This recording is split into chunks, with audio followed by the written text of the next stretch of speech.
Assalamualaikum warahmatullahi wabarakatuh.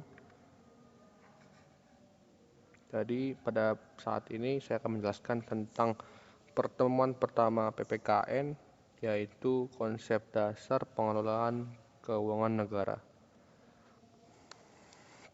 Jadi di sini kita akan membahas tentang sejarah dasar hukum PPKN, pengertian ruang lingkup keuangan negara, pengertian pengelola keuangan negara, tujuan PKN, asas-asas hukum PKN dan kekuasaan PKN. Di timeline sejarah dasar hukum PKN. Yang pertama itu dulunya pada tahun 1925 pemerintah menerbitkan Indies Comptabilitatis atau ICW STBL tahun 1925 nomor 448 yang mana itu merupakan dasar hukum pengelola keuangan negara Indonesia yang pertama walaupun masih membawa karakteristik dari Belanda. Terus pada saat pengerdekaan tahun 1945 Indonesia menggunakan aturan perdana Undang-Undang Dasar 1945 dengan tetap menggunakan ICW. Kemudian pada tahun 1954 sampai 1955 ICW itu diupdate yang mana STBL 1925 nomor 448 tadi diubah dan diundangkan menjadi LN 1945 nomor 6 tahun 1955. Kemudian pada tahun 1968 STBL 25 nomor 448 tadi diupdate lagi atau diubah lagi menjadi Undang-Undang Nomor 9 tahun 1968. Nah, kemudian pada tahun 2003 lah barulah Indonesia mempunyai dasar hukum PKN sendiri yang tidak membawa karakteristik dari Belanda lagi, yaitu yang ada pada yang pertama Undang-Undang Nomor 17 tahun 2003, Undang-Undang Nomor 1 tahun 2004, Undang-Undang Nomor 15 tahun 2004. Kemudian dasar hukum PKN yang berlaku saat ini. Yang pertama ada Undang-Undang 1945 Amandemen keempat pasal 23 sampai dengan pasal 23G.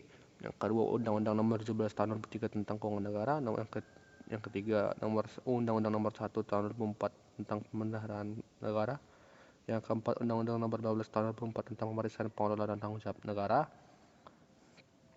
Yang kelima Undang-Undang Nomor 25 tahun 2004 tentang sistem perencanaan pembangunan nasional. Nah, jadi Undang-Undang yang nomor 2, 3, dan 4 ini merupakan undang-undang pokok tentang dasar hukum pengelola keuangan negara.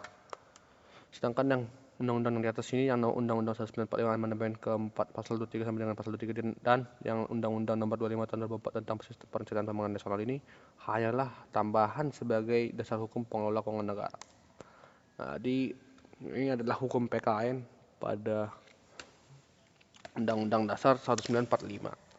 Yang pertama itu pasal 23 yang mana APBN sebagai wujud dari pengelola keuangan negara ditetapkan setiap tahun dengan undang-undang dan dilaksanakan secara terbuka dan bertanggung jawab untuk sebesar-besar kemakmuran rakyat.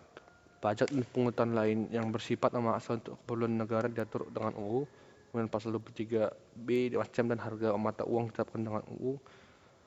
Hal-hal lain pasal 23C hal-hal lain mengenai keuangan negara diatur dengan UU. Pasal 23D negara memiliki suatu bank sentral yang susunan dan kedudukan kewenangan, tanggung jawab, dan independensinya diatur dengan UU. Pasal 23E 1 untuk memeriksa pengelolaan dan tanggung jawab keuangan negara diadakan satu badan pemeriksa keuangan yang mandiri. Yang kedua, hasil pemeriksa keuangan negara diserahkan kepada DPR dan DPRD sesuai dengan kewenangannya. Yang ketiga, hasil pemeriksaan tersebut ditindaklanjuti oleh lembaga perwakilan dan atau badan sesuai dengan undang-undang. Terus pasal 23F yang pertama itu anggota Badan Pemeriksa Keuangan atau BPK dipilih oleh DPR dengan memperhatikan pertimbangan DPRD, DPD dan diresmikan oleh Presiden. Terus yang kedua, pimpinan Badan Pemeriksa Keuangan dipilih dari dan oleh anggota Badan Pemeriksa Keuangan. Nah, pasal 23G, Badan BPK berkedudukan di ibu kota negara dan memiliki perwakilan setiap provinsi. Yang kedua, ketentuan lebih lanjut mengenai BPK diatur dengan UU.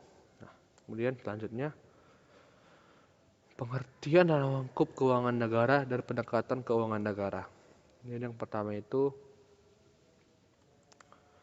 pengertian keuangan negara. Dalam arti luas, pengertian keuangan negara itu semua hak dan kewajiban negara yang dapat dinilai dengan uang serta segala sesuatu yang baik berupa uang maupun barang yang dapat dijadikan milik negara berhubung dengan pelaksanaan hak dan kewajiban tersebut. Yang mana itu ada pada UU Nomor 17 Tahun 2003 tentang Keuangan Negara Pasal 1 Angka 1. Arti sempatnya adalah APBN. Maksudnya di sini adalah keuangan negara itu bentuk lainnya itu adalah APBN. Keuangan negara itu kan istilahnya bentuk lainnya APBN karena APBN itu merupakan itu semualah rincian tentang keuangan di negara Indonesia ini. Itulah mengapa arti sempatnya APBN.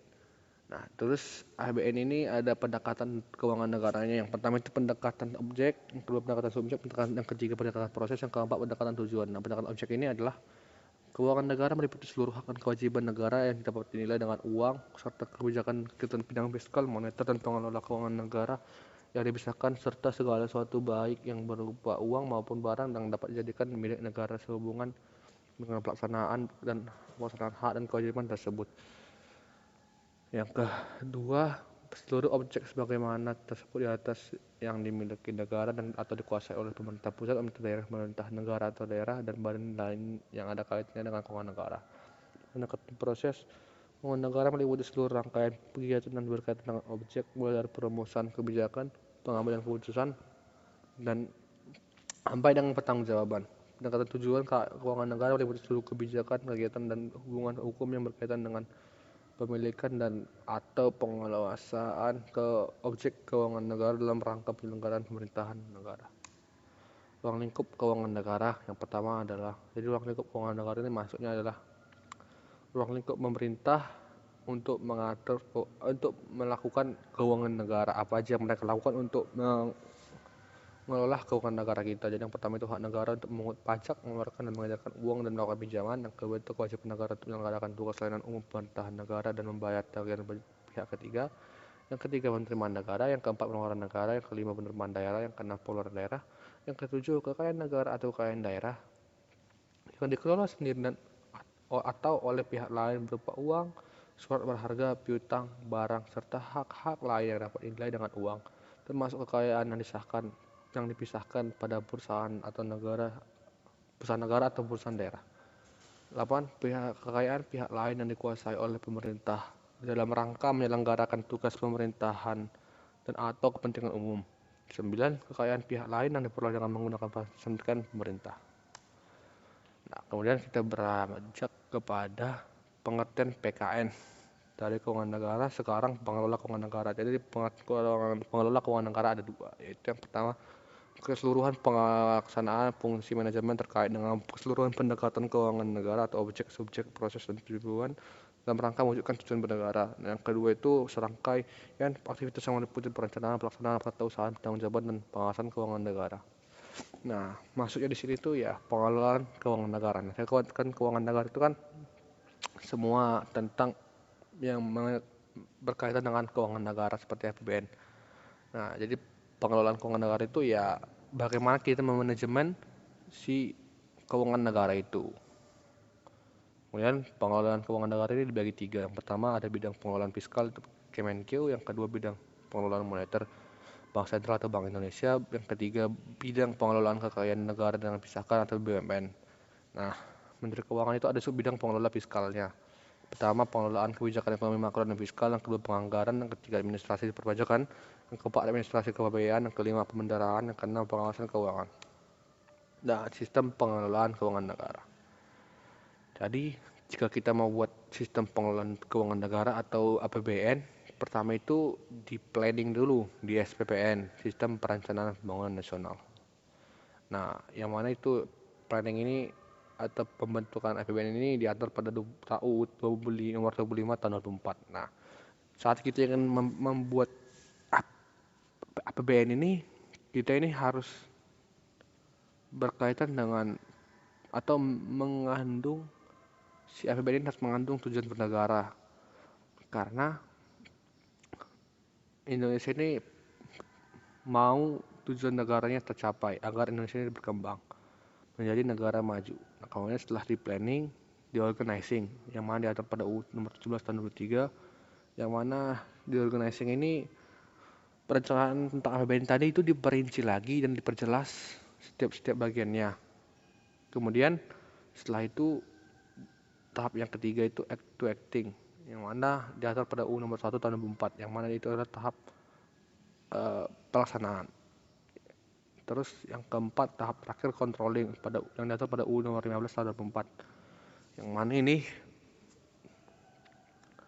maksudnya itu untuk mengontrol si APBN yang telah kita buat tadi, seperti melakukan pertanggungjawabannya ataupun pengawasan terhadap APBN itu berjalan nggak, ada yang sisa nggak, ada yang atau pas nggak gitu.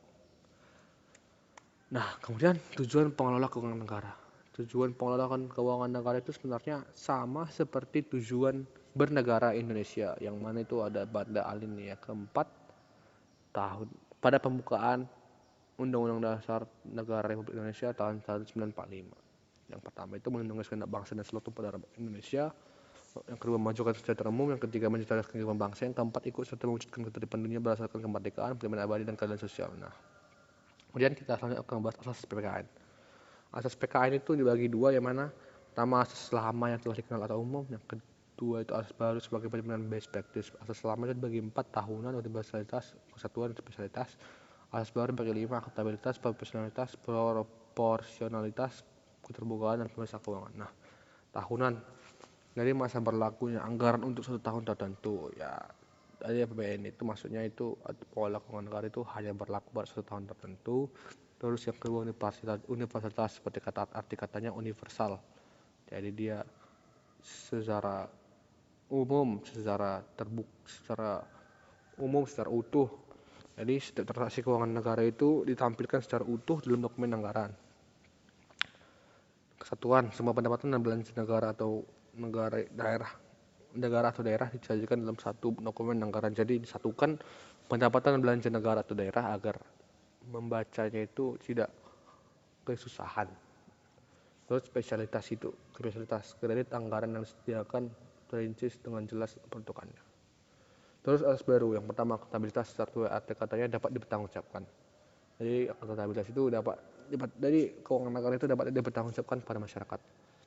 Profesionalitas, jadi mengutamakan keahlian kompetensi. Proporsionalitas seperti arti katanya proporsional atau seimbang, mengutamakan keseimbangan antara hak dan kewajiban. Keterbukaan, membuka diri terhadap hak masyarakat untuk memperoleh informasi. Jadi terbuka, jadi kita memberikan informasi kepada masyarakat apa aja itu keuangan negara. Pemeriksa keuangan negara. Nah, yang ini BPK itu melakukan pemeriksaan keuangan secara bebas dan mandiri. Jadi BPK itu melaksanakan pemeriksaan keuangan itu tidak terikat oleh badan lain ataupun hal-hal yang lain. Kekuasaan pengelola keuangan negara. Jadi kekuasaan pengelola keuangan negara itu dipegang itu oleh presiden, CEO. Jadi presiden ini secara tidak langsung mereka itu dapat membuat APBN atau pengelola keuangan negara itu apa aja yang mereka mau. Jadi apa aja yang mau mereka buat dalam APBN atau hal-hal yang mereka inginkan lah pokoknya. Walaupun sebenarnya saat mereka ingin membilang apa yang mereka buat, mereka itu harus tetap tujuannya itu harus tetap berkaitan dengan tujuan bernegara, apa yang mereka ingin masukkan ke APBN. Jadi presiden selaku CEO, pengelola keuangan negara. Nah, kemudian di bawahnya ada menteri teknis, CEO, COO, Chief Organizing Officer, terus ada menteri keuangan sebagai CFO, Chief Financial Officer. Nah, di bawahnya menteri keuangan ada kepala KPN selaku kuasa CFO, yang di bawahnya CEO sebagai kuasa CEO, ada kepala kantor. Nah, dari menteri keuangan ada bidang fiskalnya. Yang pertama pengelolaan kebijakan ekonomi makro dan fiskal, yang kedua penganggaran, ketiga administrasi perpajakan, keempat administrasi kebijakan, kelima pembendaharaan, keenam pengawasan keuangan negara. Nah, kewenangan presiden dalam PKN. Jadi presiden itu yang pertama itu ada kewenangan atributif, sesuai namanya atributif. Jadi ya presiden itu udah ada kewenangan secara tidak langsung dari sananya, dari jabatannya, yang mana si presiden itu dia itu memegang kekuasaan pengelolaan keuangan negara. Jadi masuknya di sini tuh ya presiden itu ya bisa bebas membuat bagaimana pengelolaan keuangan negara di Indonesia ini. Apa aja yang mau dibuatnya sesuai dengan visi misinya begitu. Terus yang kedua itu kewenangan umum. Kewenangan umum yang pertama penetapan arah, kebijakan umum strategi dan prioritas pengelola APBN. Yang kedua itu kewenangan ini ditangani Presiden di akhir tahun dipertanggungjawabkan kedaulatan melalui DPR. Terus ada kewenangan khusus, keputusan atau kebijakan teknis dalam pengelolaan APBN didelegasikan ke Menteri Keuangan dan Menteri atau Pimpinan Lembaga Negara serta Gubernur atau Bupati Wali Kota. Nah, pendelegasian pengelola keuangan negara. Yang pertama itu dikuasakan kepada Menteri Keuangan selaku pengelola fiskal dan wakil pemerintah dalam kepemilikan kekayaan negara yang dipisahkan. Yang kedua, dikuasakan kepada Menteri dan pimpinan lembaga selaku pengguna anggaran, pengguna barang menteri lembaga atau kementerian negara atau lembaga yang dipimpinnya. Yang ketiga, diserahkan kepada gubernur, wali kota, bupati selaku kepala pemerintahan daerah untuk mengelola keuangan negara daerah dan mewakili pemerintah daerah dalam pemilikan kekayaan daerah yang dipisahkan. Kekuasaan PPKN. Yang pertama itu peran menteri selaku CFO, yang kedua peran menteri sebagai atau pimpinan lembaga selaku CEO. Di sini harus kita ketahui bahwa sebenarnya itu Menteri Keuangan ini atau Kemenkeu sebenarnya termasuk kepada CEO. Jadi Menteri Keuangan ini mempunyai dua jabatan sekaligus, yaitu CFO dan CEO. Yang pertama itu peran Menteri Keuangan selaku CFO menyusun kebijakan fiskal dan angka ekonomi makro, yang kedua menyusun rancangan APBN dan rancangan perubahan APBN, yang ketiga mengesahkan dokumen pelaksanaan anggaran, yang keempat melakukan perjanjian internasional di bidang keuangan, yang kelima melaksanakan pemungutan pendapatan negara yang telah ditetapkan dengan undang-undang, yang keenam melaksanakan fungsi bendahara umum negara, yang ketujuh menyusun laporan keuangan yang merupakan bertanggung jawab pelaksanaan APBN, yang kedelapan melaksanakan tugas-tugas lain di bidang pengelolaan fiskal berdasarkan ketentuan undang-undang. Terus peran menteri atau pimpinan lembaga selaku CEO, yang mana sih juga sebenarnya termasuk si Menteri Keuangan. Yang pertama menyusun perancangan anggaran kementerian atau lembaga yang dipimpinnya, yang kedua menyusun dokumen pelaksanaan anggaran, yang ketiga melaksanakan anggaran kementerian negara atau melaksanakan anggaran kementerian negara atau lembaga yang dipimpinnya, yang keempat melaksanakan pemungutan penerimaan negara bukan pajak dan menyetorkannya ke kas negara, lima mengelola piutang dan utang negara yang menjadi tanggung jawab kementerian negara atau lembaga yang dipimpinnya, enam mengelola barang milik atau kekayaan negara yang menjadi tanggung jawab pemerintah negara atau lembaga yang dipimpinnya, tujuh menyusun menyampaikan laporan keuangan kementerian negara atau lembaga yang dipimpinnya, delapan melaksanakan tugas-tugas lain yang menjadi tanggung jawabnya berdasarkan ketentuan undang-undang. Terus ada peran fungsi presiden sebagai pemegang kekuasaan atas pengelola keuangan negara. Ya, seperti yang tadi, peran fungsi presiden sebagai pemegang kekuasaan pengelola kenegaraan itu ya dia itu bisa menetapkan atau menyusun APBN itu berdasarkan presiden itu bisa menyusun APBN begitu. Tapi saat menyusun ini dia itu harus memikirkan kemampuan rakyatnya dan juga harus terdapat atau menyangkut dengan tujuan bernegara dan visi misi si presiden itu sendiri saat ingin menyusun APBN.